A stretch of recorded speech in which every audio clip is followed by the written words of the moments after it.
Hello, welcome you all to अवबाउ। ये जो क्वेश्चन है 7A का, ये 2015 में जो CGPDTM यानी कि पेटेंट एग्जामिनर का मेंस हुआ था उसका एक पार्ट है। और ये क्वेश्चन मुझे बहुत ही इंपॉर्टेंट लगा because this covers very important portion of ESR और EPR यानी कि इलेक्ट्रॉन स्पिन रेजोनेंस या फिर electron paramagnetic resonance, and it was carrying 14 marks.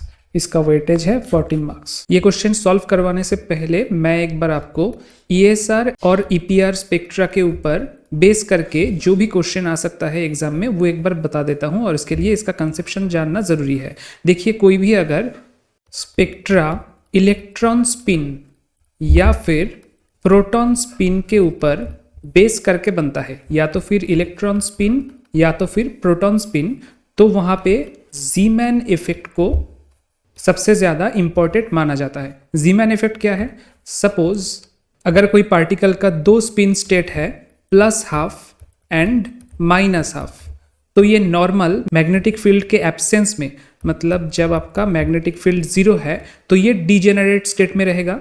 मतलब +½ एंड -½ दोनों का ही एनर्जी होगा E = E, E1 = E2। लेकिन अगर हम मैग्नेटिक फील्ड अप्लाई करते हैं when H not equals to 0 तो क्या होगा?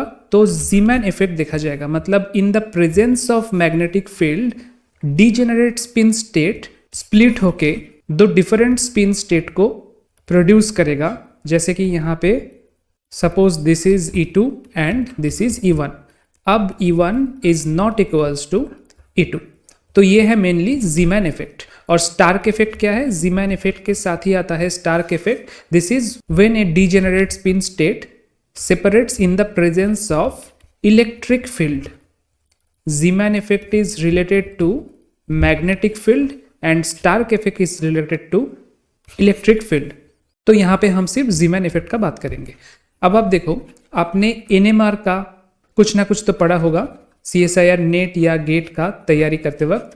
तो आप याद करके देखो कि आप वहां पे प्रोटॉन का जो स्पिन स्टेट है अल्फा और बीटा, दो स्पिन स्टेट प्रोटॉन का, alpha spin state and beta spin state. Alpha को हम +½ स्पिन मानते थे और बीटा को -½ ये जब स्प्लिट करता था इन the presence of magnetic field, मतलब H not equals to 0, तो हमें क्या मिलता था? दो एनर्जी स्टेट जहां पे नीचे अल्फा स्पिन आता था, मतलब +½ नीचे आता था और ऊपर बीटा यानी कि -½ जाता था। बिकॉज अल्फा स्टेट का जो प्रोटॉन है, मतलब +½ स्पिन वाला प्रोटॉन, वो जो एनर्जी को रिप्रेजेंट करता है, एनर्जी का वैल्यू क्या है? वैल्यू है MIG⁻H। इसको मैं थोड़ा सा अच्छे से लिखता हूं। In case of NMR energy was represented as MI। ये है कि आपका प्रोटॉन का स्पिन स्टेट कितना है? G। यह है G फैक्टर। हर एक पार्टिकल के लिए इलेक्ट्रॉन, प्रोटॉन, न्यूट्रॉन सबके लिए अलग अलग होता है। बीटा, बीटा क्या है? Beta is nothing but nuclear magneton, nuclear magneton. और NMR के केस में इसको हम βN ऐसे रिप्रेजेंट करते थे। सो βN और साथ में H, जितना मैग्नेटिक फील्ड आपने अप्लाई किया। तो इस इक्वेशन में सभी वैल्यू पॉजिटिव है। G का वैल्यू भी पॉजिटिव है, βN का वैल्यू भी पॉजिटिव है और H का वैल्यू भी पॉजिटिव है। βN कैसे पॉजिटिव है? βN इसलिए पॉजिटिव है because this is equals to EH/4πm, जहां पे E है चार्ज ऑफ द पार्टिकल, जो कि यहाँ पे प्रोटॉन है। H है Planck's constant whose value is 6.626 into 10⁻34 joule second, and m is mass of the particle, मतलब प्रोटॉन का मास। तो क्योंकि इस इक्वेशन में राइट हैंड साइड में RHS में सब वैल्यू पॉजिटिव है, इसीलिए MI जब +½ है तो RHS पॉजिटिव होगा, और MI जब -½ है, यानी कि प्रोटॉन का स्पिन अगर हम बीटा वाला स्पिन लेते हैं, जब -½ है तो वो RHS वैल्यू हो जाएगा नेगेटिव। और हमें पता है positive state is always more stable than the negative state. अगर is always more stable than the negative state. अगर दो एनर्जी स्टेट को हमें, दो डिजेनरेट एनर्जी स्टेट को हमें डिवाइड करना है तो नीचे हमेशा पॉजिटिव रहेगा जो कि लोअर एनर्जी को रिप्रेजेंट करता है, और ऊपर हमेशा नेगेटिव रहेगा जो कि हायर एनर्जी को रिप्रेजेंट करता है। सो इन केस ऑफ NMR ये जो स्प्लिटिंग हुआ था, यहाँ पे आप देखिए ये जो स्प्लिटिंग हुआ है, ऊपर है -12 यानी कि बीटा स्पिन और नीचे है +12 यानी कि alpha spin. But that is the difference between NMR and EPR। EPR में ऐसा नहीं होगा, क्यों? इन केस ऑफ EPR आप अगर एनर्जी को रिप्रेजेंट करोगे तो क्या होगा? MsG beta H। मैंने इसी इक्वेशन को लिखा थोड़ा चेंज करके। चेंज क्या है? Mi के जगह, यहाँ पे जैसे Mi था इसके जगह यहाँ पे हो गया Ms, मतलब इलेक्ट्रॉन का स्पिन। G है G factor for electron. Beta क्या है? यहाँ पे था beta nuclear magneton, beta N which is nuclear magneton, और इसका वैल्यू क्या है? न्यूक्लियर मैग्नेटॉन का वैल्यू है 5.05 इंटू 10⁻⁻27 जूल पर Tesla. But when we are talking about EPR और ESR तो ये बीटा क्या है? This beta is bore magneton. This is not nuclear magneton but bore magneton, जिसका वैल्यू है 9.27 इंटू 10⁻⁻24 जूल पर टेस्ला। और ये वैल्यू मैं जहाँ जहाँ पे बता रहा हूँ आप याद करके जाना, क्योंकि कभी कभार एग्जाम में ये वैल्यू नहीं दिया जाता है, तो इनको आप याद रखना, बोर मैग्नेटन और न्यूक्लियर मैग्नेटन। अच्छा, तो हमारे पास ये इक्वेशन बन गया। This is our equation, energy equation for EPR। तो अब आप यहाँ पे देखो, यहाँ पे जो G वैल्यू है, मैं इसको थोड़ा क्लियर कर रहा हूँ। अब आप यहाँ पे देखो जो बीटा वैल्यू है वो कौन सा फॉर्मूला यूज किया जाता है बीटा वैल्यू निकालने के लिए? ये फॉर्मूला EH/4πm। तो यहाँ पे EH/4πm में जब हम चार्ज यहाँ पे लिखेंगे तो वो किसका चार्ज होगा? इलेक्ट्रॉन का चार्ज, मतलब ये एंटिटी नेगेटिव हो जाएगा खुद ब खुद। और इसीलिए जब हम EPR को स्प्लिट करेंगे तो E1 में, मतलब स्टेबल कंडीशन में, नीचे आएगा बीटा स्पिन और ऊपर आएगा alpha spin, which is opposite to the NMR condition. बस ये आपको याद रखना है। नाउ सपोज आपके पास H रेडिकल है, ठीक है, हाइड्रोजन रेडिकल है, तो यहाँ पे ये जो electron that will have ± half spin, और ये दोनों हाफ स्पिन डीजेनरेट कंडीशन में रहेंगे जब हम कोई भी मैग्नेटिक फील्ड बाहर से अप्लाई नहीं करेंगे, H=0। लेकिन अगर हमने अप्लाई कर दिया तो क्या होगा? नीचे आएगा बीटा स्पिन और ऊपर आएगा अल्फा स्पिन। दोनों स्पिन स्टेट का, सेपरेट स्पिन स्टेट का एनर्जी क्या होगा? E⁴ - E⁻। एनर्जी का फॉर्मूला क्या था? ये वाला फॉर्मूला आप एक बार देख लो, E = MsG⁻H। This is the formula. तो इसको अगर हम लिखेंगे यहाँ पे MsαG⁻H minus MsβG⁻H। Ms alpha क्या है? +½ अल्फा का स्पिन, तो ½ G⁻H माइनस Ms बीटा के जगह हम क्या लिख सकते हैं? -½ G⁻H। तो क्या हो गया? This will come as G⁻H। और ये था Eα - Eβ, मतलब ये दोनों जो एनर्जी स्टेट है उनका डिफरेंस, तो इनको हम ΔE भी लिख सकते हैं। तो ΔE = G⁻H।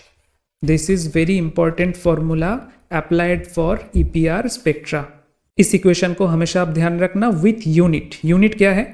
G factor electron के लिए 2.0023 इसका वैल्यू है, एंड दिस इज यूनिटलेस, ठीक है। G फैक्टर यूनिटलेस होता है। B क्या है? बोर मैग्नेटन, इसका मैंने पहले ही बताया था, 9.27 इंटू 10⁻⁻24 जूल पर टेस्ला। जूल तो आपको पता है कि एनर्जी का यूनिट होता है, जूल होता है एनर्जी का यूनिट। टेस्ला किस चीज का यूनिट होता है? This is the unit of magnetic field strength, ठीक है, टेस्ला मैग्नेटिक फील्ड स्ट्रेंथ का। और 1 टेस्ला = 10⁴ गॉस, ये भी आप ध्यान रखना। 1 टेस्ला = 10⁴ गॉस, और 1 जूल = क्योंकि पता नहीं ना एग्जाम में आपको SI सिस्टम में प्रॉब्लम दिया जाएगा या फिर CGS सिस्टम में प्रॉब्लम दिया जाएगा, तो आपको ये ध्यान रखना पड़ेगा। 1 जूल = 10⁻7 अर्ग, ओके। तो आप दोनों ही यूनिट ध्यान रखना। तो ये हो गया जूल पर Tesla for beta bore magneton. H क्या है? H है मैग्नेटिक फील्ड। अब मान लो कि हमने 1 टेस्ला मैग्नेटिक फील्ड अप्लाई किया, ठीक है, तो जूल पर टेस्ला और 1 टेस्ला और G का कोई यूनिट नहीं, तो ये कैंसिल होकर राइट हैंड साइड का यूनिट क्या हो जाएगा? टेस्ला इनवर्स, टेस्ला ये कैंसिल हो गया, तो राइट हैंड साइड का यूनिट आ गया जूल। कितना जूल? 18.561 into 10⁻⁻24 joule. ये है right hand side. Left hand side में क्या है? डेल्टा ई है, जिसका यूनिट भी है जूल, क्योंकि एनर्जी जूल का यूनिट है। डेल्टा ई को हम कैसे लिख सकते हैं? आपको पता है E equals to H nu. Nu है हर्ट्ज, मतलब फ्रीक्वेंसी, हर्ट्ज में हम लिख सकते हैं। हर्ट्ज क्या है? Hertz is nothing but second inverse, okay. और H क्या है? H है Planck's constant 6.626 into 10⁻⁻34 joule second. तो डेल्टा ई के जगह में भी हम लिख सकते हैं H nu equals to 18.561 into 10⁻⁻24 joule. अब हमें अगर फ्रीक्वेंसी चाहिए तो क्या होगा? यहाँ पे जो भी है उसको हम H से डिवाइड करेंगे। H का वैल्यू आपको पता ही है, तो न्यू का वैल्यू आएगा, दिस इज न्यू, न्यू का वैल्यू आएगा approximately 28,000 mega hertz. Mega hertz क्यों? मेगा मतलब क्या? मेगा मतलब 10⁶ और गीगा मतलब 10⁹। तो आप देखो 28,000 मेगा हर्ट्ज, तो इसको हम 28 गीगा हर्ट्ज भी लिख सकते हैं। इतना फ्रीक्वेंसी आएगा ESR में जब हम 1 टेस्ला मैग्नेटिक फील्ड अप्लाई करेंगे। और ये फ्रीक्वेंसी किस रेंज में आता है? ये फ्रीक्वेंसी आता है between the range of 3 giga hertz to 300 giga hertz, जो कि है नथिंग बट माइक्रोवेव की रेंज।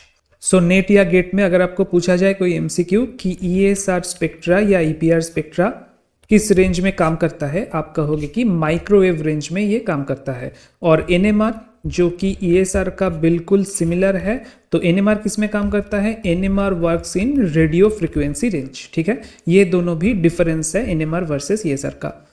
मैंने जैसे इक्वेशन में 1 टेस्ला अप्लाई किया था, H equals to 1 tesla apply करके फिर ये प्रूफ किया कि न्यू इक्वल्स टू 28 हर्ट्ज आता है, गीगा हर्ट्ज आता है, जो कि माइक्रोवेव रेंज में है। ऐसे ही अगर आप अप्लाई करोगे H equals to 1 tesla NMR के केस में, तो आपको रेडियो फ्रीक्वेंसी रेंज में मिलेगा। आपको एनर्जी स्पेक्ट्रम का रेंज हमेशा पता होना चाहिए, जो कि है, ये आप ध्यान में रखो, CGX UVIMR,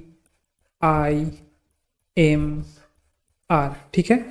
इसको आप खुद के हिसाब से नेमोनिक्स दे देना। नेमोनिक्स क्या होता है? नेमोनिक्स होता है कि खुद के लिए याद रखने के लिए इसके ऊपर एक सेंटेंस बनाना, एक कहानी बनाना, चाहे वो आप हिंदी में बनाओ, अपने मदर टंग में बनाओ, इंग्लिश में बनाओ, इसके ऊपर एक नेमोनिक आप बना के रख दीजिएगा ताकि याद रहे। एक्चुअल में C क्या है? C is for cosmic, G is for gamma ray, X is for आपको पता ही है X ray, U is for ultraviolet, V is for visible, I is for infrared, M is for microwave and R is for radio frequency। जब हम left hand से right hand side में जा रहे हैं तो एनर्जी क्या हो रहा है? Energy is decreasing. और हमें पता है कि energy equals to H nu है, तो न्यू भी मतलब फ्रीक्वेंसी विल ऑल्सो डिक्रीज। सिर्फ इंक्रीज क्या होगा? इंक्रीज होगा लैम्डा, वेवलेंथ हमेशा इंक्रीज होगा राइट हैंड साइड में जब हम जाएंगे कॉस्मिक टू रेडियो फ्रीक्वेंसी में, ठीक है। तो चलिए हम थोड़ा डिस्ट्रैक्ट हो गए, हम कहाँ पे थे? ESR स्पेक्ट्रा माइक्रोवेव में काम करता है, यहाँ पे थे। तो ESR वर्क्स इन माइक्रोवेव। और हम बात कर रहे थे H रेडिकल का, कि हाइड्रोजन रेडिकल कैसे स्प्लिट होके ये दोनों एनर्जी स्टेट डेवलप करता है, जिसका डिफरेंस है delta E, and delta E equals to G beta H। यहीं से आपका ESR का आधा न्यूमेरिकल प्रॉब्लम सॉल्व हो जाएगा, लेकिन हमें और भी आगे बढ़ना है। अब आप देखिए H रेडिकल, हाइड्रोजन रेडिकल में हमने एक चीज इग्नोर कर दिया। क्या इग्नोर किया? हमने इस इलेक्ट्रॉन का जो स्पिन है MS, उसको तो कंसीडर कर लिया कि इसके ऊपर जीमैन इफेक्ट कैसे काम करेगा, मतलब मैग्नेटिक फील्ड जब जीरो नहीं होगा तब ये कैसे स्प्लिट होगा। लेकिन हम ये भूल गए कि हाइड्रोजन खुद भी एक प्रोटॉन है, मतलब ये एक न्यूक्लियस है जो जीमैन इफेक्ट शो करेगा। मतलब ये प्रोटॉन का भी एक स्पिन होगा, प्रोटॉन का स्पिन होगा Mi प्लस माइनस हाफ, ये भी स्प्लिट करेगा in presence of H, in presence of magnetic field. तो हमको ये जो फर्स्ट स्प्लिटिंग मिला, ये फर्स्ट स्प्लिटिंग लास्ट नहीं होगा, this will again split into 2 more states. और अब यहाँ पे अल्फा स्पिन यानी कि प्लस हाफ नीचे आएगा और माइनस हाफ ऊपर जाएगा। यहाँ पे भी अल्फा स्पिन नीचे आएगा, मतलब प्लस हाफ नीचे आएगा और ऊपर रहेगा माइनस हाफ, ऊपर बीटा स्पिन रहेगा। क्यों? क्योंकि दिस इज फॉर प्रोटॉन जिसका चार्ज नेगेटिव नहीं है, पॉजिटिव है। तो यहाँ पे स्टेबल स्टेट अल्फा स्पिन नीचे रहेगा और अनस्टेबल स्टेट बीटा स्पिन ऊपर रहेगा।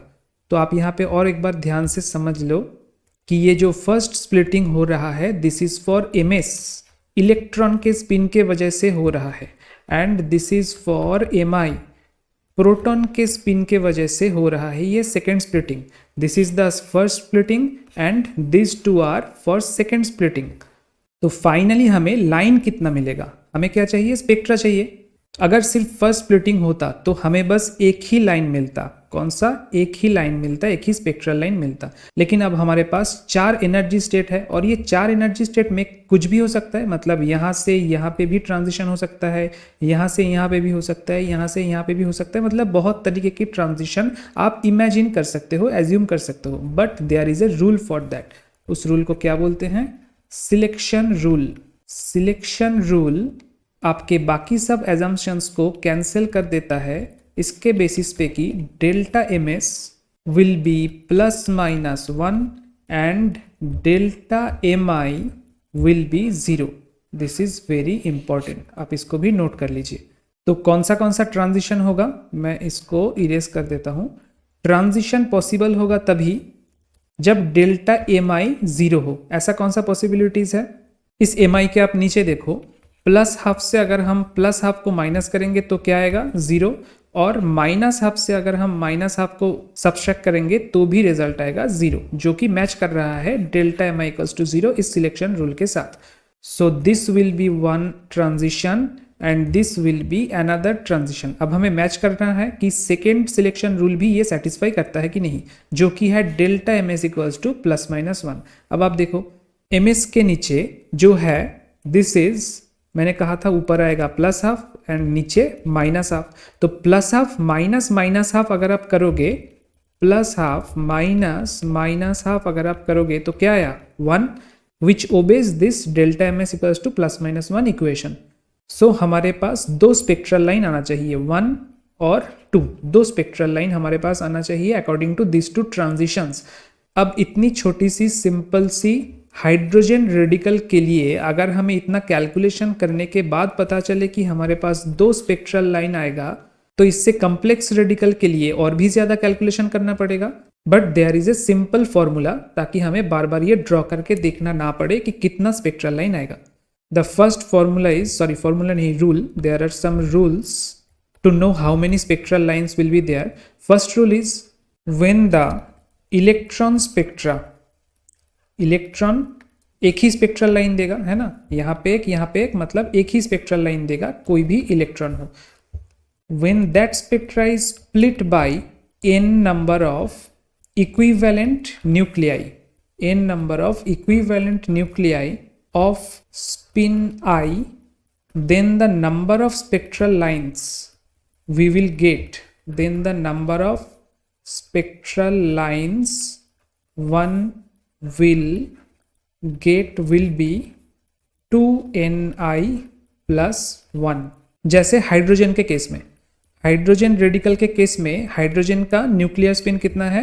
हाफ। इस इलेक्ट्रॉन को स्प्लिट करने वाला प्रोटॉन या न्यूक्लियाई कितना था? एक ही था, एक ही हाइड्रोजन प्रोटॉन था। सो 2 × 1 × हाफ प्लस 1, ये आप करके देखो आएगा 2। मतलब हमें 2 स्पेक्ट्रल लाइन ऐसे दिखाई देंगे। ठीक है, जो सिंगल इलेक्ट्रॉन लाइन हमें दिखना चाहिए था वो ऐसे स्प्लिट होके 2 स्पेक्ट्रल लाइन दिखाई देगा। और उसके बीच का गैप को क्या बोलते हैं? इसको बोलते हैं कैपिटल या स्मॉल, ऐसे आप लिख सकते हो। This is called hyper fine coupling constant. इसके बारे में और भी बताऊंगा मैं आगे के एग्जाम्पल में। हाइपर फाइन कपलिंग कांस्टेंट या फिर सिर्फ कपलिंग कांस्टेंट। ठीक है, next rule, rule number 2, when there are 2 sets of, when there exists 2 sets of equivalent nuclei of spin, एक का स्पिन मान लीजिए II and another has IJ spin, then the number of spectral lines, कितना मिलेगा spectral lines, बस आपको multiply कर देना है 2NII plus 1 into 2NIJ plus 1, sorry यहाँ पे NI भी होगा और यहाँ पे NJ भी होगा, ठीक है। मतलब NI number of equivalent nuclei है जिनका स्पिन है II और NJ number of equivalent nuclei है जिनका स्पिन है IJ, तो स्पेक्ट्रल लाइंस इतना आएगा। अच्छा, ये जो हम बार बार इक्विवेलेंट न्यूक्लियाई बोलते जा रहे हैं, इसके पहले भी था equivalent nuclei, n number of equivalent nuclei. इसका मतलब क्या है? इसका मतलब है अगर कोई स्ट्रक्चर में, मान लीजिए एक स्ट्रक्चर है, इस स्ट्रक्चर के साथ 4 नाइट्रोजन ऐसे जुड़ा हुआ है, तो हम बोलेंगे कि C रेडिकल, जो कार्बन रेडिकल है, इस इलेक्ट्रॉन को स्प्लिट करने वाला इक्विवेलेंट न्यूक्लियाई है 4 नाइट्रोजन।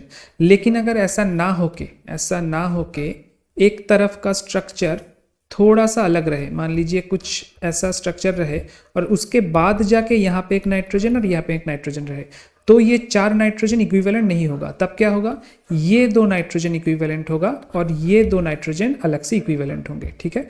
तो इसको बोलते हैं equivalent number of nuclei. Suppose कि आपके पास कोई भी इक्विवेलेंट न्यूक्लियाई नहीं है, for n number of non equivalent nuclei, उन सब का I भी अलग अलग होगा। मान लीजिए II not equals to IJ ऐसे करके, तो I भी अनइक्वल होगा, स्पिन भी अनइक्वल होगा, तो हमारे पास नंबर ऑफ स्पेक्ट्रल लाइंस तब कितना होगा? उसके लिए फॉर्मूला है number of spectral lines will be equals to 2 to the power n। This is very important formula, ठीक है। ये है कुछ रूल्स 1 2 3। अब हम इसके बाद जो रूल में नहीं है उसके बारे में बताएंगे, वो है ratio of intensity of EPR spectra. ये ratio of intensity of ESR spectra H radical के वक्त हमको नहीं मिला था। H रेडिकल का स्पेक्ट्रा में हमको क्या मिला था? 2 लाइन बस, ठीक है। और ये लाइन भी हम कैसे ड्रॉ करते हैं? एक्चुअल में हम जब ESR में स्पेक्ट्रा ड्रॉ करते हैं तो हमें फर्स्ट डेरिवेटिव यूज करना पड़ता है। क्यों? नॉर्मली स्पेक्ट्रा कैसे ड्रॉ होता है? आप एक्स एक्सिस में अगर H यानी कि मैग्नेटिक फील्ड को प्लॉट करोगे और वाई एक्सिस में I को यानी कि इंटेंसिटी को प्लॉट करोगे, तो आपके पास ऐसा एक पिक आना चाहिए, ठीक है। लेकिन ESR का प्रॉब्लम क्या है? ये जो सिंगल पिक है उसका विड्थ बहुत ही ज़्यादा हाई होता है माइक्रोवेव रीजन में। ये विड्थ इतना हाई होता है कि एक्चुअल में this line will look like, this single line will look like this. तो ऐसा अगर आपको स्पेक्ट्रा मिले तो वो पर्टिकुलर कौन से H में मिला है, कौन से H वैल्यू में आपको ये मिला है, वो पोजीशन डिटरमाइन करना बहुत ज़्यादा मुश्किल हो जाता है। तो इसीलिए हम I/H ना करके हम प्लॉट करते हैं DI/DH, ये एक्स एक्सिस वाई एक्सिस में और एक्स एक्सिस में H। इसका फ़ायदा क्या? प्लॉट कैसे करते हैं, फर्स्ट डेरिवेटिव प्लॉट कैसे करते हैं, ये हम प्योरली मैथ के ऊपर डिस्कस करेंगे। बस अपना थोड़ा सा कंसेप्शन आप लगाइए। फॉर एग्जांपल यहाँ पे एक पॉइंट है, उसके बाद यहाँ पे एक पॉइंट है, फिर इसके बाद यहाँ पे एक पॉइंट है। अगर आप ध्यान करोगे हर एक पॉइंट में एक टेंजेंट मिलेगा, है ना। ऐसा अगर कोई स्लोप है तो हर एक पॉइंट में आपको एक एक टेंजेंट मिलता जाएगा ऐसे ऐसे। और टेंजेंट मतलब क्या होता है? Tangent is nothing but slope which is first derivative. तो टेंजेंट जितना बढ़ता जाएगा आपका स्लोप भी उतना बढ़ता जाएगा और DI/DH इसका वैल्यू भी उतना बढ़ता जाएगा। अब आप हर एक पॉइंट में देखो, यहाँ पे एक टेंजेंट है, यहाँ पे एक पॉइंट टेंजेंट है। सबसे ज़्यादा वैल्यू ऑफ टेंजेंट आपको यहाँ पे इस लाइन में मिलेगा, ठीक है। उसके बाद धीरे धीरे ये टेंजेंट कम होता जाएगा, कम होके एट दिस पॉइंट जहाँ पे वैल्यू मैक्सिमम है, अगर आपको x का वैल्यू दिया जाए मैक्सिमम, तो dx कितना होता है, dx होता है 0, ठीक है। x का वैल्यू अगर मैक्सिमम हो तो dx 0 होता है। ये मैक्सिमा में भी होता है और मिनिमा में भी होता है। अगर x का वैल्यू मैक्सिमम या मिनिमम है तो dx विल ऑलवेज बी 0। और उसके बाद स्लोप इन पॉइंट्स में नेगेटिव होता जाएगा, यहाँ पे स्लोप धीरे धीरे नेगेटिव होता जाएगा। तो अगर आप ड्रॉ करोगे कैसा आएगा, ड्रॉ करने के वक्त आपका प्लॉट आएगा कुछ ऐसा, ये ऊपर धीरे धीरे जा रहा है, ऊपर जा रहा है, यहाँ पे मैक्सिमम हो गया। कौन से पॉइंट में, this is not this point, ये जो पॉइंट है di/dh का, ये वाला पॉइंट नहीं है, मैक्सिमम वाला पॉइंट नहीं है, ये है यहाँ पे जहाँ पे मैक्सिमम टेंजेंट आता है, यहाँ पे आपको ये पिक मिलेगा। उसके बाद धीरे धीरे आप देखना ये जो स्लोप है ये धीरे धीरे डाउन की तरफ जा रहा है, यहाँ पे मैक्सिमा है, उसके बाद कंप्लीटली नेगेटिव हो जाएगा। तो धीरे धीरे डाउन की तरफ गया और इस लाइन में जहाँ पे ये क्रॉस हुआ, दिस इज di/dh 0, ये है आपका मैक्सिमम पॉइंट। ये जो टॉप पॉइंट है इसको डिनोट करता है ये जहाँ पे ये क्रॉस हुआ। उसके बाद नेगेटिव होता गया, नेगेटिव होता गया, मैक्सिमम नेगेटिव आपको इस पॉइंट में मिलेगा, इस पॉइंट में मैक्सिमम नेगेटिव मिलेगा और फिर वो नेगेटिव भी कम हो जाएगा। सो मैक्सिमम नेगेटिव के बाद वो भी कम हो गया। Okay, this is the plot of this graph and this is first derivative. आप नॉर्मली एक चीज़ ध्यान में रखना कि अगर नॉर्मल आपका कर्व है इस टाइप का जहाँ पे एक ही मैक्सिमा है, यहाँ पे नंबर ऑफ मैक्सिमा कितना है, एक मैक्सिमा है, तो इसका जब फर्स्ट डेरिवेटिव आप प्लॉट करोगे तो di/dh इक्वल्स टू 0 ये भी एक ही बार आएगा। मतलब ऐसे करके यहाँ पे जो कट हुआ, this point is di/dh equals to 0। यहाँ पे मैक्सिमा कितना है, एक मैक्सिमा है, तो यहाँ पे भी एक कट आएगा di/dh का। लेकिन अगर हमारे पास ग्राफ कुछ ऐसा होता, सपोज ऐसे, फिर ऐसे, फिर ऐसे, फिर नीचे आया, मतलब यहाँ पे क्या जनरेट हो रहा है, शोल्डर जनरेट हो रहा है, ठीक है। अगर आपका स्पेक्ट्रा ऐसा है h और i का, तो फर्स्ट डेरिवेटिव इसका आप कैसे ड्रॉ करोगे, di/dh वर्सेस h, ये आप कैसे ड्रॉ करोगे। इसके लिए आप देखो, मैंने पहले ही कहा था कि मैक्सिमा आपको गिनना होगा। अब आप ये मत बोलना कि ये भी मैक्सिमा है, ये भी है, ये भी है, ये भी है, ये भी है, नहीं, this is not a maxima, ये भी मैक्सिमा नहीं है, ये भी मैक्सिमा नहीं है, ये भी मैक्सिमा नहीं है। क्यों, मैक्सिमा का रूल ही होता है कि वो एक साइड में पॉजिटिव हो और एक साइड में नेगेटिव हो। जैसे कि इस पॉइंट में एक साइड में पॉजिटिव है, दूसरे साइड में नेगेटिव है, ठीक है। तो here also is one maxima. तो वन मैक्सिमा में कट कितना होना चाहिए, यहाँ पे जैसे मैंने दिखाया कट भी ऐसे एक ही कट होना चाहिए। तो यहाँ पे ग्राफ ऐसा होगा क्या, यहाँ पे ऐसा ग्राफ होगा क्या, नहीं, ऐसा ग्राफ नहीं होगा। क्यों, क्योंकि यहाँ पे शोल्डर्स है तो थोड़ा तो डिफरेंट होगा। फॉर एग्जाम्पल आप इस लाइन को देखो, ये जो लाइन है, फर्स्ट यहाँ पे एक स्लोप है, फिर यहाँ पे एक स्लोप है, फिर यहाँ पे एक स्लोप है, मतलब एट दिस पॉइंट di/dh बहुत बढ़ गया, लेकिन उसके बाद स्लोप फिर से कम हो गया, फिर बढ़ने लगा। तो क्या होगा, इसको आप कैसे रिप्रेजेंट करोगे, इसको आप रिप्रेजेंट करोगे बाय वन पिक। उसके बाद वैसे ही स्लोप बढ़, उसके बाद एग्जैक्टली लाइक दैट स्लोप बढ़ने लगा दूसरे जगह पे, यहाँ पे बढ़ा, फिर यहाँ पे बढ़ा, फिर यहाँ पे जाके कम हो गया। तो सेकेंड शोल्डर के लिए और एक पिक आपको मिला और फिर वो डाउन की तरफ भी आ गया। क्यों डाउन की तरफ आ गया, क्योंकि वापस से ये कम हो गया, फिर बढ़ने लगा, फिर बढ़ने लगा और मैक्सिमा पे आया, फिर वो नेगेटिव हो गया। तो फाइनली बढ़ने लगा और मैक्सिमा पे ये क्या होगा, कट करेगा। किस लाइन को, इस लाइन को ये कट करेगा। This point is di/dh equals to 0 for this maxima. और उल्टे साइड में भी वैसे ही होगा, ये नेगेटिव स्लोप है, ये नेगेटिव स्लोप है, लेकिन यहाँ पे ये कम नेगेटिव हो गया, नेगेटिव ही है पूरा स्लोप लेकिन ये कम हो गया, स्लोप ही कम हो गया। तो ये भी एक शोल्डर में एक स्लोप कम हो गया, फिर दूसरे शोल्डर में और एक बार कम होगा, फिर तीसरे शोल्डर में पूरा ही कम हो जाएगा। So this will be there second shoulder and this will be for third shoulder and this is the final. So ये है आपका ESR spectra represented by first derivative.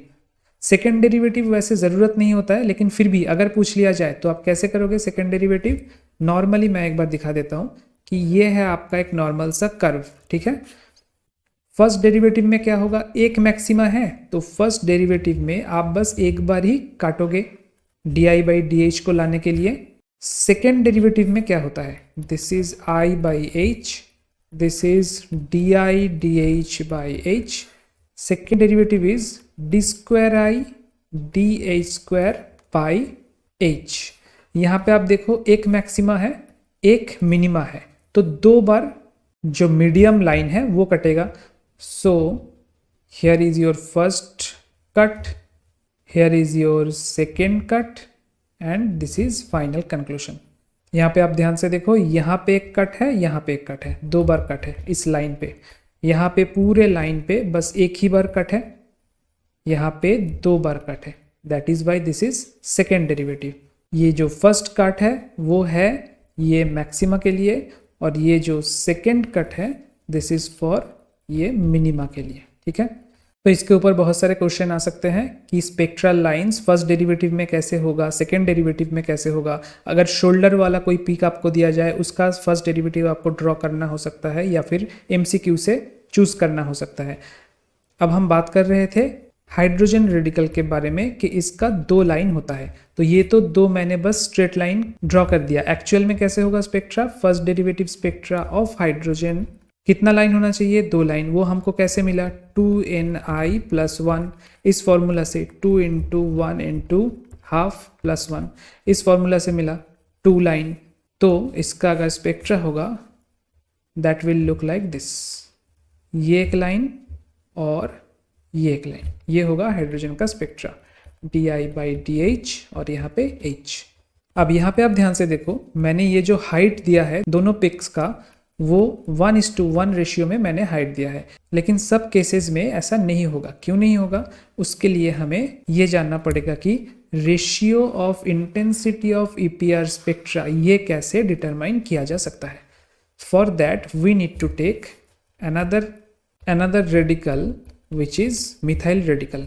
ये बहुत ही पॉपुलर एग्जाम्पल है मिथाइल रेडिकल का, क्योंकि यहाँ से आपको समझ में आ जाएगा कि इंटेंसिटी रेशियो आप कैसे निकालोगे। मिथाइल रेडिकल के बारे में देखो, सबसे पहले ये जो इलेक्ट्रॉन है कार्बन के ऊपर that has its own spin ±½ जो कि मैग्नेटिक फील्ड में स्प्लिट हो जाएगा ऐसे। ठीक है, साथ में है 3 हाइड्रोजन, इक्विवेलेंट है कि नहीं, ऑब्वियसली एनवायरनमेंट सेम है तो तीनों हाइड्रोजन यानी कि प्रोटॉन न्यूक्लिया इक्विवेलेंट है। प्रोटॉन न्यूक्लिया का स्पिन कितना होता है, हाफ। तो फॉर्मूला अगर हम लगाएंगे 2ni + 1 क्या होना चाहिए, 2 × नंबर ऑफ हाइड्रोजन 3, स्पिन है हाफ +1, सो 4 स्पेक्ट्रल लाइन आना चाहिए। सो 1 2 3 4 ऐसे 4 स्पेक्ट्रल लाइन आना चाहिए, बट देयर इंटेंसिटी 1:1:1:1 होगा या नहीं होगा, नहीं होगा। क्यों, अब ग्राउंड लेवल पे सोचिए, सबसे पहले डी जनरेट था। ठीक है, मैं इलेक्ट्रॉन स्पिन का बात कर रहा हूँ, ms +½ और -½ मैग्नेटिक फील्ड के प्रेजेंस में ये दोनों स्प्लिट हो गए। आपको पहले ही मैंने बताया था नीचे -½ आएगा और ऊपर +½ आएगा, यानी कि नीचे बीटा स्पिन आएगा और ऊपर अल्फा स्पिन आएगा, because EPR is different than NMR in this respect. तो ये है ms के लिए, ms ऐसे स्प्लिट होगा। उसके बाद आता है mi यहाँ पे क्या है, mi है 3 प्रोटॉन के लिए, एक प्रोटॉन नहीं 3 प्रोटॉन के लिए, और यहीं पे केस थोड़ा सा कॉम्प्लिकेट होता है। अब 3 प्रोटॉन का स्पिन कैसे हो सकता है, प्रोबेबिलिटी कितना कितना है आप बताइए। फर्स्ट प्रोबेबिलिटी है कि तीनों के तीनों स्पिन ऐसे रहेंगे, ओके। दूसरा प्रोबेबिलिटी है कि 2 स्पिन ऊपर रहेगा, एक स्पिन नीचे रहेगा। तीसरा प्रोबेबिलिटी है कि एक स्पिन ऊपर रहेगा और 2 स्पिन नीचे रहेगा। और चौथा एंड लास्ट प्रोबेबिलिटी कि तीनों के तीनों स्पिन नीचे रहेगा। तो फर्स्ट केस के लिए मैं टोटल mi देख रहा हूँ, हाँ 3 × mi। फर्स्ट केस के लिए क्या होगा, हर एक का स्पिन कितना है, ये तीनों का हर एक का स्पिन कितना है, ऊपर है, यानी कि +½ ओके। सो 3 × +½ 3 × +½ कितना होता है, 3/2 +3/2। सेकेंड केस में क्या होगा, सेकेंड केस में दोनों ऊपर है और एक स्पिन नीचे है, मतलब +½ +½ -½ तो +½ +½ करके क्या आता है, +½ आता है। सो this is +½ in this case जहाँ पे एक स्पिन ऊपर है बाकी दोनों स्पिन नीचे है, यहाँ पे होगा -½ और इन द लास्ट केस जहाँ पे तीनों स्पिन नीचे है वहाँ पे होगा -3/2। तो आप एमएस के केस में जैसे अरेंज किए थे कि ऊपर +½ और नीचे -½ ऐसे करके, अब हम एमआई के बेसिस पे एनर्जी स्टेट को डिवाइड करेंगे। कितना होगा? 4 एनर्जी स्टेट होगा, 1 2 3 4, 1 2 3 4। सो ये जो टोटल 8 एनर्जी स्टेट में डिवाइड हुआ, उनमें आप देखो उनको आप अरेंज कैसे करोगे। मैंने आपको कहा था कि एमआई जो है, अगर कोई पॉजिटिव न्यूक्लियस है उसके लिए एनएमआर के रूल वाइज हमेशा जो स्टेडी स्टेट है, मतलब पॉजिटिव वाला स्टेट है, वो नीचे रहेगा और सबसे ज़्यादा नेगेटिव वाला स्टेट ऊपर रहेगा। ठीक है, क्योंकि वो अनस्टेबल स्टेट है और पॉजिटिव वाला स्टेट स्टेडी स्टेट है।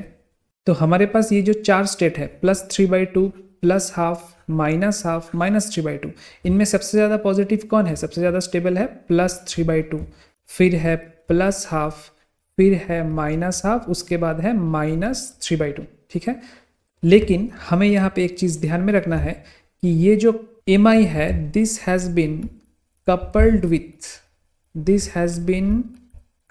With this MS. अब एमएस का value for this particular case is +½ इसीलिए इसका कोई डिफरेंस नहीं हुआ। -3/2 रह गया, -½ रह गया, +½ रह गया और +3/2 रह गया, because they were multiplied by +½ लेकिन यहाँ पे आप देखना -½ है, तो अगर हम ऊपर -3/2 रखेंगे तो वो -½ के साथ मल्टीप्लाई होने के बाद +3/2 हो जाएगा। फिर हम रखना चाहते हैं -½ लेकिन वो -½ के साथ मल्टीप्लाई होकर +½ हो जाएगा।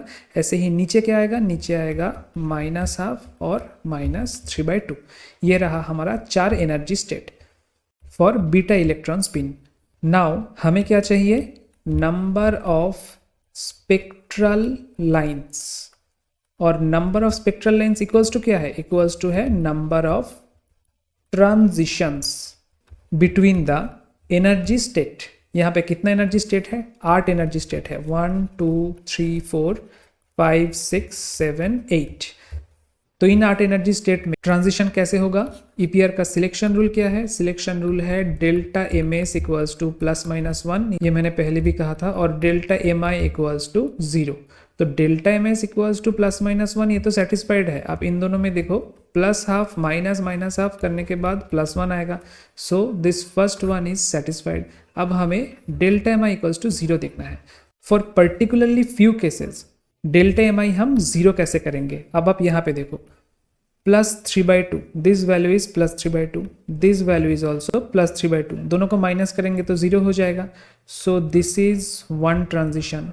देन +½ ये है +½ और यहाँ पे भी है +½ इन दोनों को भी माइनस करेंगे तो 0 आ जाएगा, तो ये और एक ट्रांजिशन हुआ।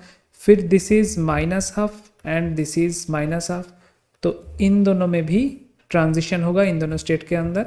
एंड फाइनली -3/2 और सबसे नीचे है -3/2, इनमें भी ट्रांजिशन आप करेंगे तो 0 आएगा। सो टोटल कितना ट्रांजिशन हुआ? 1 2 3 4, 4 ट्रांजिशन हुआ। So number of spectral lines 4, लेकिन ये तो हमने पहले ही निकाल लिया था इस फॉर्मूला से। 2ni + 1, 2 × 3 × ½ + 1 करके हमारे पास आया था 4 ट्रांजिशंस। तो ये सिलेक्शन रूल से भी प्रूफ हो गया कि ये 4 ट्रांजिशन है।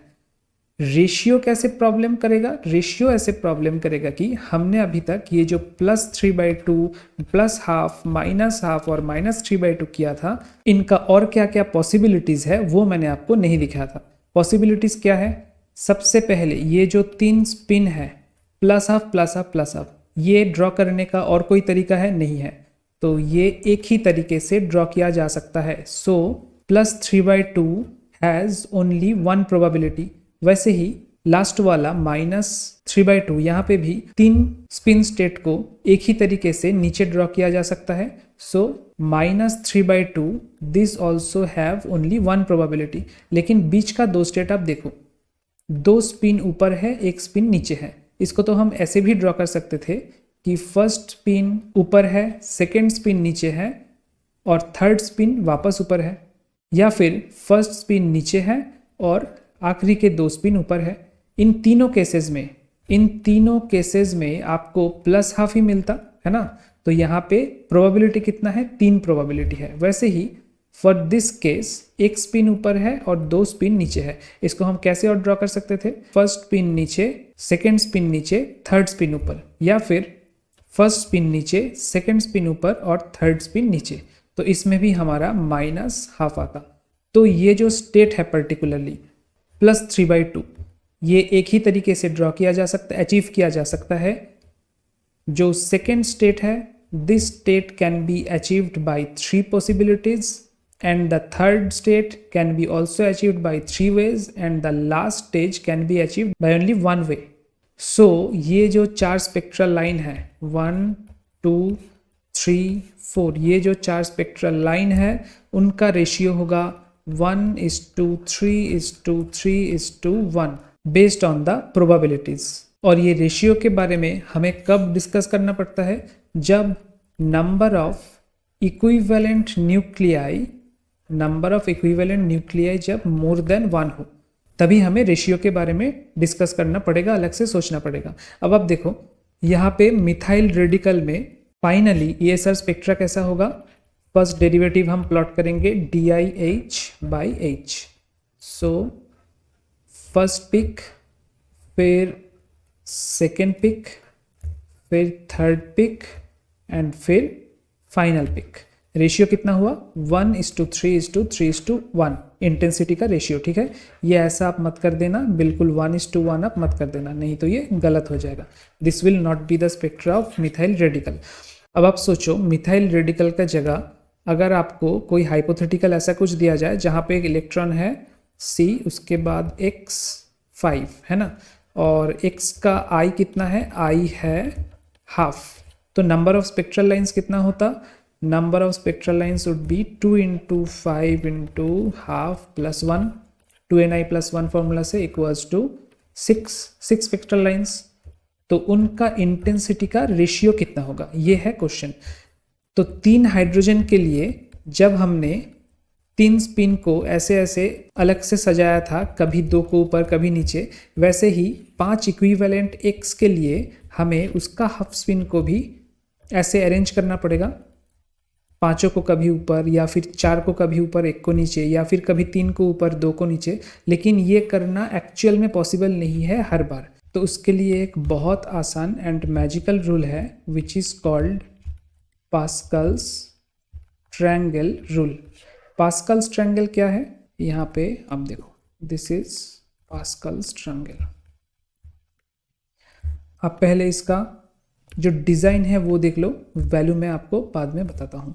डिज़ाइन कैसा है, डिज़ाइन ऐसा है कि सबसे पहले जो पॉइंट या वैल्यू आप लिखोगे उसके दोनों तरफ 2 वैल्यू रहेगा। उसके बाद किसी वैल्यू के नीचे अगले लाइन में कोई वैल्यू नहीं होगा, इसके नीचे यहाँ पे कोई वैल्यू नहीं है, इसके नीचे यहाँ पे कोई वैल्यू नहीं है, फिर इसके नीचे यहाँ पे कोई वैल्यू नहीं है। तो एक गैप छोड़ के और एक गैप में आपको वैल्यू देना पड़ेगा।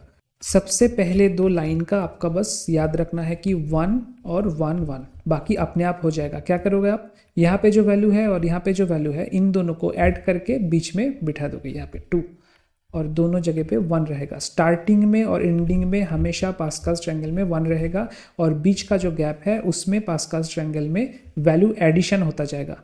इन दोनों को एडिशन करने के बाद यहाँ पे 3 मिलता है, इन दोनों को एडिशन करने के बाद यहाँ पे 3 मिलता है, और बाकी यहाँ पे आप बिठा दे जाओ 1 3 3 1। फिर 1 क्या होगा, 1 और 3 ऐड करने के बाद यहाँ पे 6 4 1, फिर 1 4 और 1 5, 4 6 10, यहाँ पे भी 10, यहाँ पे 5, यहाँ पे 1, फिर नेक्स्ट 6 15 20 15 6 1। ये होगा इंटेंसिटी। आपको अगर ध्यान में है, ये हमको मिला था 1:3:3:1, ये इंटेंसिटी मिला था जब हमारे पास 4 लाइन था और 3 इक्विवेलेंट रेडिकल था, 3 नंबर ऑफ इक्विवेलेंट हाइड्रोजन या फिर प्रोटॉन रेडिकल। सो CH3 रेडिकल को हम ऐसे रिप्रेजेंट कर सकते हैं, लेकिन अगर लाइन में हमें रिप्रेजेंट करने दिया जाए तो हम कैसे रिप्रेजेंट करेंगे, 1 2 3 4, 4 लाइन आएगा। अब मैंने आपको कुछ देर पहले ए के बारे में बताया था, ए या फिर कैपिटल ए, आप ऐसे भी लिख सकते हो। ये क्या है, हाइपर फाइन कपलिंग कांस्टेंट। इसका यूनिट क्या है? इसका यूनिट है टेस्ला या फिर मिली टेस्ला। ये एक्चुअली डिनोट क्या करता है? मिली मतलब क्या? मिली मतलब 10⁻³ ये डिनोट क्या करता है? ये डिनोट करता है कि हमारे पास जो लाइन है उसके बीच में कितना गैप होगा, उसको हम बोलते हैं ए या फिर हाइपरफाइन कपलिंग कांस्टेंट। अब कपलिंग कांस्टेंट का वैल्यू अगर एक बार स्प्लिट हो कोई रेडिकल तो उसका वैल्यू तो सेम है, लेकिन अगर 2-3 बार स्प्लिट हो जाए तो उसका वैल्यू अलग अलग आता है। For example, suppose in a radical if the electron is split by, ये बहुत इंपॉर्टेंट है, split by 2 non equivalent nitrogen nuclei. अब नॉन इक्विवेलेंट नाइट्रोजन का स्पिन कितना है? I = 1, नाइट्रोजन का स्पिन है 1। और दो नॉन इक्विवेलेंट का मतलब क्या? मतलब यहाँ पे आप ये फॉर्मूला अप्लाई नहीं कर सकते, 2Na + 1, 2 × 2 नाइट्रोजन है तो 2, I मतलब 1 + 1 सो 5। ये आपका गलत होगा। यहाँ पे n के जगह आप 2 तभी लिख सकते हो जब वो दोनों नाइट्रोजन इक्विवेलेंट हो। तो दोनों नाइट्रोजन इक्विवेलेंट नहीं है तो पहले आपको एक नाइट्रोजन के लिए कैलकुलेशन करना पड़ेगा। क्या होगा? 2 × 1 × 1 + 1 मतलब 3 लाइन्स आपको मिलेगा। अब वो हर एक 3 लाइन दूसरे नाइट्रोजन के लिए n' मान लीजिए, दूसरे नाइट्रोजन के लिए हर एक वो 3 लाइन दोबारा 3 लाइन देगा। तो हमारा फॉर्मूला क्या था? 2NiIi + 1 × 2NjIj + 1 सो 3 × 3 टोटल 9 लाइन्स आपको मिलेंगे। तो वो लाइन आप कैसे ड्रॉ कर सकते हो? सबसे पहले जो रेडिकल था वो डिवाइड हुआ ऐसे, 3 बार स्प्लिट हुआ फॉर 1 नाइट्रोजन। अब सेकेंड नाइट्रोजन के लिए ये हर एक लाइन, हर एक स्पेक्ट्रल लाइन कैसे डिवाइड होगा? 1 2 3 1 2 3 1 2 3। ये स्पेक्ट्रल लाइन डिवाइड हुआ तीनों में, ये डिवाइड हुआ तीनों में और ये भी डिवाइड हुआ तीनों में। सो टोटल हमको क्या मिल गया? 9 स्पेक्ट्रल लाइंस मिल गया, जो कि मिलना चाहिए भी था। लेकिन अब एक चीज़ आप ध्यान में रखो कि यहाँ पे हमने 2 एजम्पशंस खुद से ही कर लिया है। दिस इज, ये दोनों सेम वैल्यू है। ए हाइपरफाइन कपलिंग कांस्टेंट, ये इतना मिली टेस्ला वैल्यू में है। अब सेकेंड जो है, अब बहुत ध्यान से आप देखना, सेकेंड जो है इन दोनों के बीच में, इन दोनों के बीच में, फिर इन दोनों के बीच में ये जो गैप है, ये हर एक गैप भी इक्वल होगा। इनको हम नाम देते हैं A'। ये भी है मिली टेस्ला में। और जाहिर सी बात है कि A is greater than A' and also A not equals to A'। लेकिन अगर मैं इस वैल्यू को ऐसे सेट करूं कि A इज 10 मिली टेस्ला और A' इज 5 मिली टेस्ला, तो क्या होगा आप एक बार देखना। A इज 10 मिली टेस्ला, ठीक है? तो मतलब सबसे पहले फर्स्ट टाइम जब तीनों लाइन स्प्लिट हो गए तब इनके बीच का गैप कितना रहेगा? तब इनके बीच का गैप रहेगा 10 मिली टेस्ला 10 मिली टेस्ला। अब सेकेंड टाइम ये कैसे डिवाइड होंगे? सेकेंड टाइम हर एक लाइन 3-3 सेट में ऐसे डिवाइड होते जाएंगे। अब ये 3-3 सेट में जो A' होगा वो मैंने कहा है 5 मिली टेस्ला। तो आप डिवाइड करके देखो 5 मिली टेस्ला करने पर क्या होता है। अब आप ड्रॉ करके देखना एग्जैक्ट 5 मिली टेस्ला। तो यहाँ पे एक आएगा, फिर यहाँ पे एक स्पेक्ट्रल लाइन, यहाँ पे एक स्पेक्ट्रल लाइन। दूसरा लाइन जब डिवाइड होगा, यहाँ पे एक स्पेक्ट्रल लाइन, यहाँ पे एक स्पेक्ट्रल लाइन, यहाँ पे एक स्पेक्ट्रल लाइन। और तीसरा लाइन जब डिवाइड होगा, यहाँ पे एक स्पेक्ट्रल लाइन, यहाँ पे एक स्पेक्ट्रल लाइन और यहाँ पे एक स्पेक्ट्रल लाइन। तो क्या हुआ? हमें मिलना कितना लाइन चाहिए था? हमें मिलना चाहिए था 9 lines in the ESR spectra. लेकिन जब हम स्पेक्ट्रा देखेंगे हमको कितना लाइन मिलेगा? 1 2 3 4 5 6 7 लाइन मिलेगा। क्यों? क्योंकि A' इक्वल्स टू A/2 और ये हाइपरफाइन कपलिंग कांस्टेंट का ऐसा रेशियो होने के वजह से यहाँ पे 2 लाइन और यहाँ पे 2 लाइन आपस में ओवरलैप हो गया। So this 2 have been overlapped. तो ये है importance of hyperfine coupling constant का, ठीक है? तो A का वैल्यू भी हमें बहुत ध्यान से देखना पड़ेगा कि A का वैल्यू कितना है, A' का वैल्यू कितना है। अच्छा, अब दूसरा चीज़ यहाँ पे कह सकते थे, यहाँ पे जब मैंने दिखाया कि A not equals to A' है तो हमको 9 लाइंस मिला है और 2 नाइट्रोजन एटम्स है, तो इसका रेशियो क्या होगा? रेशियो क्या होगा? कुछ नहीं, रेशियो 1:1:1:1, मतलब रेशियो का कोई डिफरेंस नहीं होगा इंटेंसिटी रेशियो का।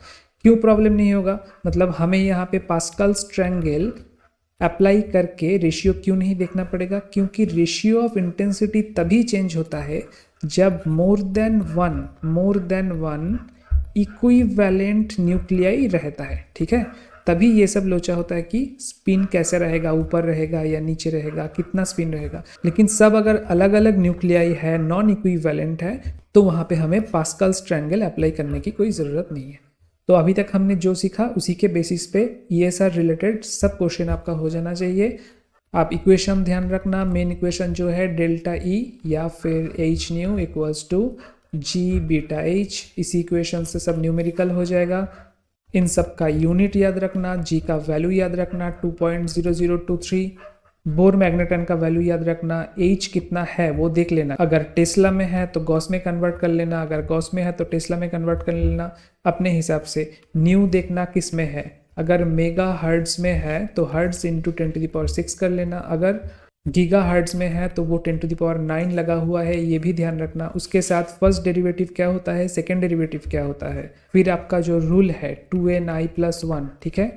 और ESR EPR हमेशा कौन सा वाला रेडिकल देता है? ESR and EPR is always given by molecule having 1 और मोर अनपेयर्ड इलेक्ट्रॉन। ये ध्यान रखना, अगर अनपेयर्ड इलेक्ट्रॉन नहीं रहे, 2 इलेक्ट्रॉन है लेकिन वो पेयर्ड है, तो वो EPR स्पेक्ट्रा ही नहीं देगा, EPR स्पेक्ट्रा शो ही नहीं करेगा, ठीक है? सिर्फ अनपेयर इलेक्ट्रॉन जिसके पास है वही कम्प्लेक्स EPR स्पेक्ट्रा शो करता है। और EPR स्पेक्ट्रा में हर एक चीज़ में एक रेफरेंस को हम यूज़ करते हैं, रेफरेंस मटेरियल, जो कि आइडियल मटेरियल होता है उस स्पेक्ट्रा के लिए। यहाँ पे क्या होता है, वो DPPH को यूज़ किया जाता है। This is diphenyl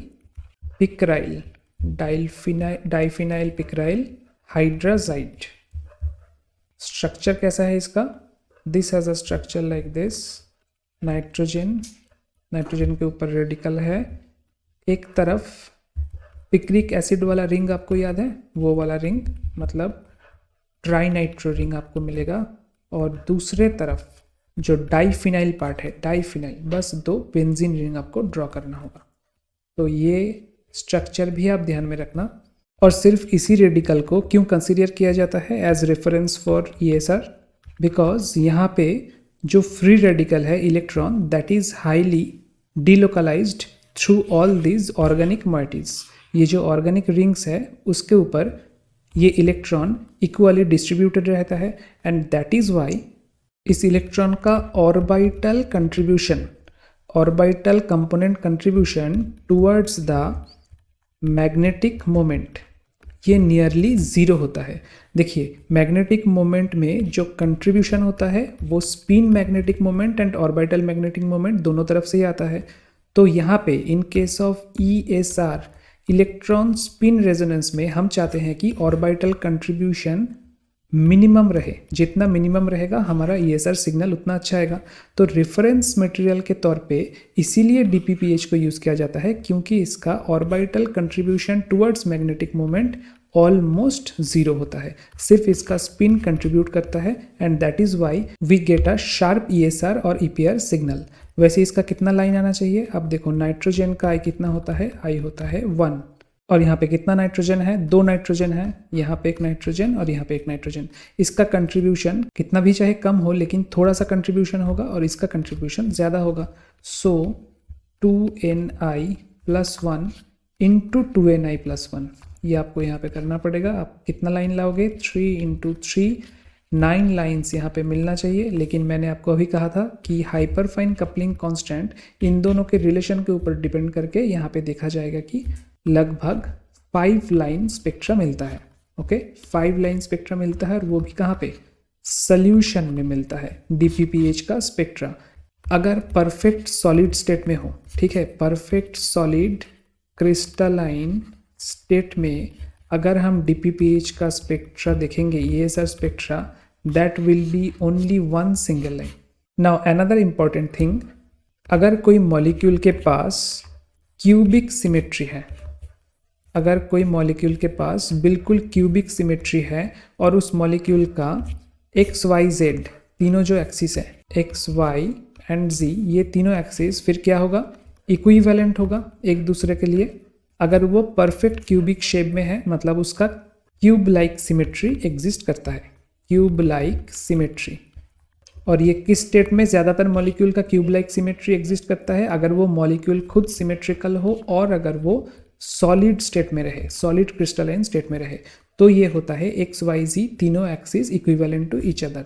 in that case अगर आपका मैग्नेटिक फील्ड का जो डायरेक्शन होता है, magnetic field applied magnetic field का जो डायरेक्शन होता है that is according to Z axis या फिर एक्स एक्सिस या फिर वाई एक्सिस, आपके जी फैक्टर में ऑफ ईएसआर स्पेक्ट्रा कोई भी इफेक्ट नहीं होता है, and that is called isotropic ESR spectra. Isotropy का मतलब क्या है, आइसोट्रॉपी ये बहुत जगह आप टर्म सुनोगे, इसका मतलब है showing similar property in all directions, showing similar property in all directions. यहाँ पे कितना डायरेक्शंस है, 3, X Y and Z axis के बराबर।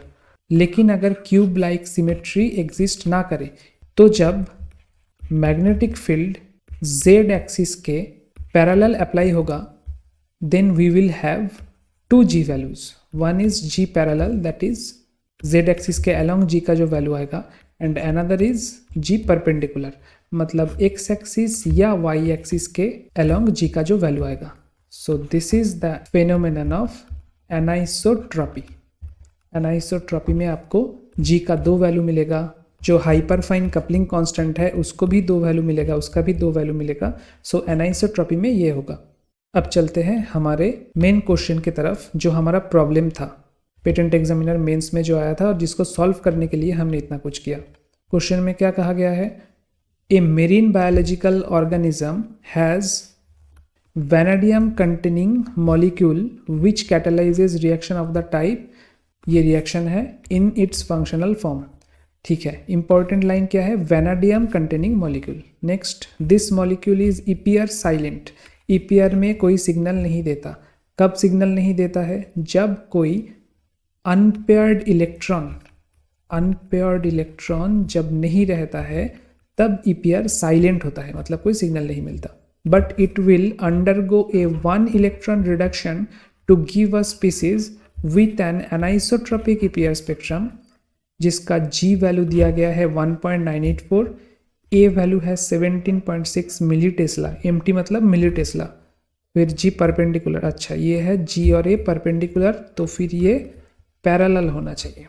और पूछा क्या गया है, infer the oxidation state of vanadium in the functional form. Functional form कौन सा है, ये जो 1 इलेक्ट्रॉन रिडक्शन के बाद आया है, क्योंकि 1 इलेक्ट्रॉन रिडक्शन के बाद ही इस मॉलिक्यूल ने एनाइसोट्रॉपिक ईपीआर स्पेक्ट्रम शो किया है, उसके पहले ये ईपीआर साइलेंट था। अब वेनेडियम का जो इलेक्ट्रॉनिक कन्फिगरेशन है in it's ground state that is 3d3 4s2। अब अगर वेनेडियम 5+ स्टेट में रहता है तो क्या होगा, 3d0 4s0, और अगर वेनेडियम 4+ स्टेट में रहता है तो होगा 3d1। And this state V5+, it is a very common state for vanadium to exist in. तो यहाँ पे इलेक्ट्रॉन कितना है, कोई भी इलेक्ट्रॉन नहीं है, तो अनपेयर्ड इलेक्ट्रॉन या फिर कोई भी इलेक्ट्रॉन नहीं रहने के वजह से this state will be EPR inactive और EPR silent according to the question. और उसके बाद क्या हुआ था, 1 इलेक्ट्रॉन रिडक्शन हुआ था, तो 1 इलेक्ट्रॉन रिडक्शन में क्या होगा, एक इलेक्ट्रॉन लेने के बाद ये V4+ में आएगा जिसका 3d1 है, मतलब 1 अनपेयर्ड इलेक्ट्रॉन है, और इसके वजह से ये EPR सिग्नल देगा। अब ये एनाइसोट्रॉपिक EPR सिग्नल देगा या आइसोट्रॉपिक ये हमें पता नहीं, लेकिन क्वेश्चन के मुताबिक एनाइसोट्रॉपिक सिग्नल दिया है, जिसका G पैरेलल A पैरेलल और G perpendicular A perpendicular value हमको गिवन है। पूछा क्या गया है, explain the structural significance of an anisotropic EPR spectrum, okay, and draw a stick diagram. Okay, stick diagram draw करना होगा EPR का, of the expected line positions first order as a function of magnetic field for a spectrometer operating at 9.458 GHz। Given 51 vanadium 100%, ये 100% क्या है, this is abundance. I nuclear spin है 7/2, H/μ। अच्छा, बहुत जगह पे बीटा को म्यू से डिनोट किया जाता है, ठीक है। बोर मैग्नेटन को म्यू बोला जाता है। ओके, एच बाई म्यू का वैल्यू भी यहाँ पे गिवन है। सो फर्स्ट पार्ट तो हमने सॉल्व कर लिया कि वैनाडियम 5+ में पहले था और रिडक्शन होने के बाद 4+ में आया है। अब सेकेंड पार्ट हमें सॉल्व करना होगा। गिवन डेटा क्या है? गिवन डेटा है जी पैरेलल 1.984। मैंने पहले भी कहा था कि जी फैक्टर इसका कोई यूनिट नहीं होता है, दिस इज यूनिटलेस। ओके, फिर जी परपेंडिकुलर, इसका वैल्यू है 1.979। ए क्या है? स्मॉल ए हो या कैपिटल ए हो, that is hyperfine coupling constant, HCC। A parallel का वैल्यू है 17.6 मिली टेस्ला। अच्छा, देखिए मिली टेस्ला मतलब 17.6 इंटू 10⁻³ टेस्ला, और A perpendicular that is 5.7 milli tesla, मतलब 5.7 इंटू 10⁻³ टेस्ला। मशीन ऑपरेट कर रहा है कितना गीगाहर्ट्ज पे? 9.458 गीगाहर्ट्ज पे मशीन ऑपरेट कर रहा है। ये क्या है? ये H है क्या? नहीं, ये H नहीं है। ये गलती आप मत कीजिएगा, ये बहुत बार होता है ESR में। मशीन यहाँ पे जो ऑपरेट करता है उसका न्यू यानी कि फ्रीक्वेंसी हमें दिया जाता है। हर्ट्ज मतलब क्या? Hertz is nothing but second inverse, और सेकेंड इनवर्स किसका यूनिट होता है? फ्रीक्वेंसी का। तो यहाँ पे फ्रीक्वेंसी दिया गया है, H नहीं दिया गया है। फ्रीक्वेंसी इज 9.458 गीगाहर्ट्ज, मतलब 10⁹ हर्ट्ज। ये हमको गिवन है। And given is H by beta, beta नहीं यहाँ पे म्यू, ठीक है। H बाई म्यू, इसको मैं H बाई बीटा ऐसे करके लिख रहा हूँ। H by beta equals to 7.145 into 10⁻⁻11। ये वैल्यू हमको दिया गया है। यूनिट है टेस्ला सेकेंड। अब हम देखते हैं कि हमारे पास जो इक्वेशन है, हमारे पास इक्वेशन क्या है? मैंने आपको क्या सिखाया था? Delta E equals to G beta H। यहीं से सब कुछ हो जाना चाहिए। डेल्टा E की जगह हम क्या लिख सकते हैं? H nu equals to G beta H। हमको अननोन क्या निकालना है? अननोन है H, हमें H निकालना है, लेकिन दो तरीके का H है यहाँ पे, क्योंकि ये एनाइसोट्रोपिक ESR है। तो एक होगा H पैरेलल और दूसरा होगा H परपेंडिकुलर। मतलब एक मैग्नेटिक फील्ड हमको दिखाना है पैरेलल, उसका वैल्यू, और एक मैग्नेटिक फील्ड है परपेंडिकुलर। सो पहले पैरेलल को ऑपरेट करते हैं। H nu equals to G parallel beta H parallel. So H parallel equals to H nu by G parallel beta. इसको आप ऐसे भी सजा के लिख सकते हो, क्योंकि आपको H बाई म्यू यानी कि H बाई बीटा का वैल्यू दिया गया है, H by beta into nu by G parallel. जो वैल्यू है सब पुट कर देना। उसके बाद इसका आंसर कितना आएगा? आंसर आना चाहिए 0.3406 टेस्ला, ठीक है। इतना टेस्ला इसका आंसर है। और अगर गॉस में पूछा गया है तो 1 टेस्ला इक्वल्स टू 10⁴ गॉस, तो इसको आप लिख सकते हो 3406 गॉस, लेकिन शायद टेस्ला में ही पूछा गया है। सेकंड, ऐसे ही इसी इक्वेशन में, ये जो इक्वेशन है, इसी इक्वेशन में जी पैरेलल के जगह जी परपेंडिकुलर, इसका वैल्यू पुट करने के बाद H परपेंडिकुलर का वैल्यू आपको मिलेगा 0.3415 टेस्ला। तो क्वेश्चन का सेकेंड पार्ट भी हो गया। फर्स्ट पार्ट में ये हुआ कि V5 स्टेट से ये 1 इलेक्ट्रॉन रिडक्शन के बाद V4+ स्टेट में गया है, और सेकेंड पार्ट में हमको मैग्नेटिक फील्ड भी मिल गया। अब हमें स्पेक्ट्रा ड्रॉ करना है। अब आप बताओ नंबर ऑफ स्पेक्ट्रल लाइंस कितना होगा? यहीं से आपको पता चलेगा कि कितना लाइन रहेगा। Number of spectral lines will be equals to 2ni+1।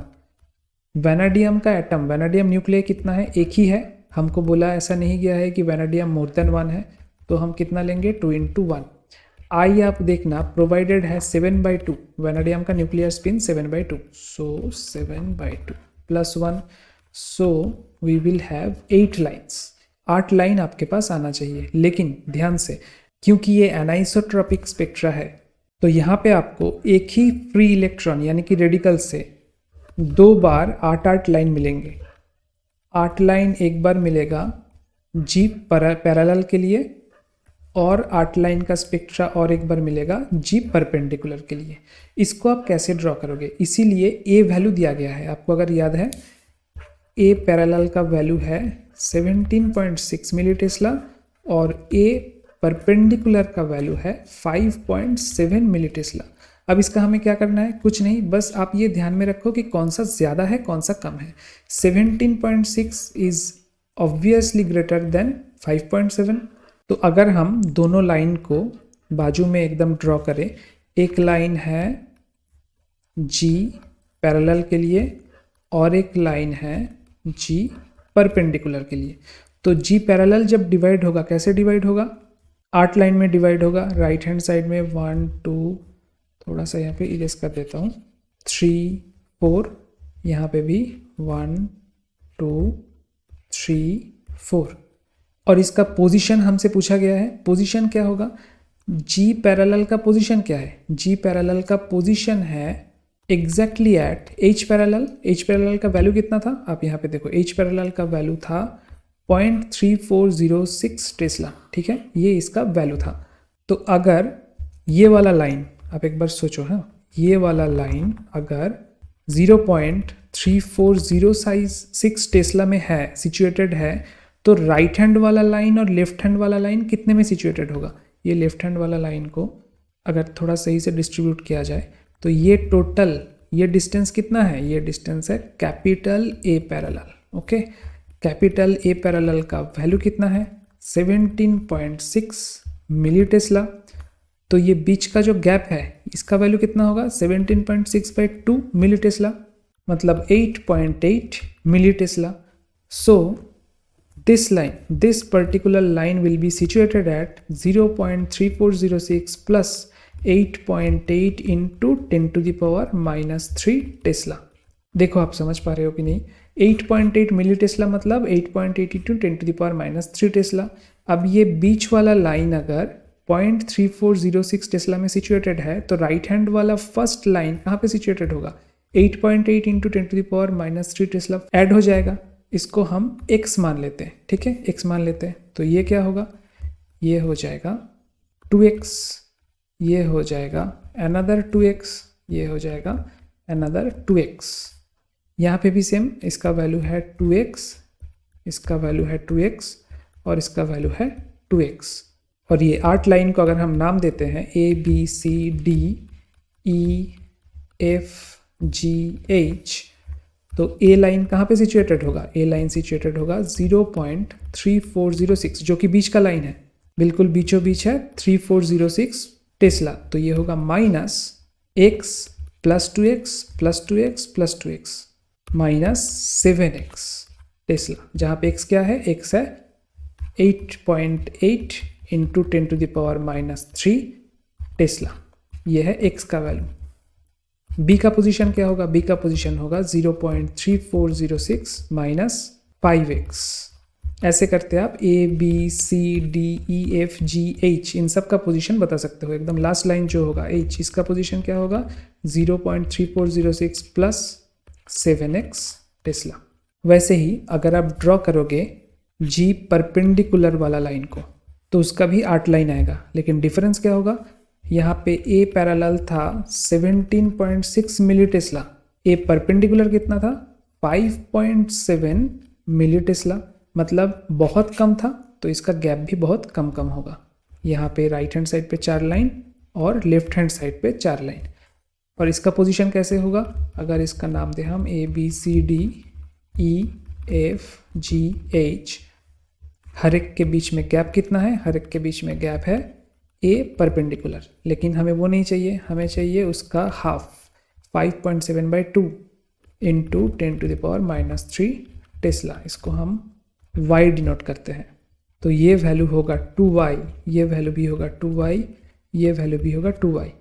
ये जो बीच का लाइन है यहाँ पे वैल्यू होगा y, and same as right hand side y 2y 2y और ये भी 2y। तो पोजीशन ऑफ अगर मैं बोलूँ E, इसका पोजीशन क्या होगा, H perpendicular plus y Tesla. H perpendicular का वैल्यू हमें पता है, यहाँ पे था H परपेंडिकुलर का वैल्यू 0.3415 टेस्ला, सो 0.3415 प्लस y टेस्ला। तो ऐसे ही आप A B C D E F G H इन सब का पोजीशन कहाँ पे होगा एग्जैक्टली वो पॉइंट आउट कर सकते हो, जो कि क्वेश्चन में पूछा गया है। अब आपको जो दो लाइन दिया गया है, एक जी परपेंडिकुलर और एक जी पैरेलल, उसको एक साथ दिखाना होगा, स्पेक्ट्रा कैसे होगा? तो दोनों के लिए ही 8-8 लाइन आपको ड्रॉ करना पड़ेगा। जी पैरेलल के लिए वो 8 लाइन में गैप ज़्यादा होगा, लेकिन जब आप वो 8 जी परपेंडिकुलर लाइन ड्रॉ करोगे तो उसके बीच में गैप कम होगा। This will be your answer. So I hope कि इसके बाद ये सर से जो भी पूछा जाए आप उसका आंसर कर पाओगे, चाहे जैसे भी टाइप का क्वेश्चन हो। So thanks and have a nice day.